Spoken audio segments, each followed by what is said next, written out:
గోదావరి తీరంలో ఉన్న అందమైన రామాపురం గ్రామం. ప్రశాంతత, సంప్రదాయం కలిసిన జీవితం. ఈ గ్రామంలో ప్రతి ఒక్కరి హృదయానికి దగ్గరైన ఒక మిత్రుడు ఉన్నాడు. గజేంద్ర అనే దేవాలయ ఏనుగు. గజేంద్ర, శుభోదయంరా. నీవుంటే మా గ్రామానికి శాంతి ఉంటుంది. రా గజేంద్ర, నేడు కూడా నది స్నానం కోసం సిద్ధమవుదాం.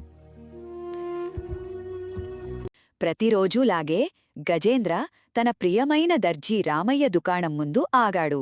అయ్యో గజేంద్ర, వచ్చావా నా స్నేహితుడా? ఇదిగో నీకిష్టమైన అరటిపండ్లు. తినురా, నువ్వు తింటే నా రోజు మంచి గడుస్తుంది.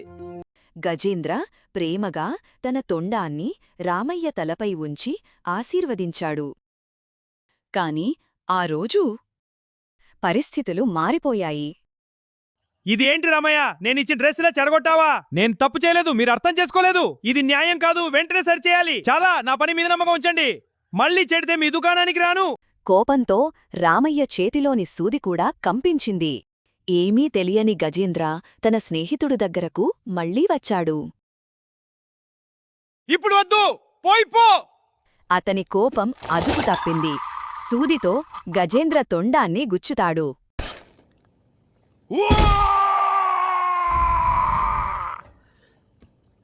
ఆ శబ్దం మొత్తం గ్రామాన్ని కుదిపేసింది. గజేంద్ర కళ్ళలో కోపం కాదు, బాధ, మోసం మాత్రమే కనిపించాయి. నది దగ్గర గజేంద్ర తన గాయాన్ని చూసుకున్నాడు. అతని హృదయంలో నిశ్శబ్దంగా ఒక నిర్ణయం పుట్టింది. నన్ను బాధపెట్టినవాడికి నేను ఒక పాఠమని నేర్పాలి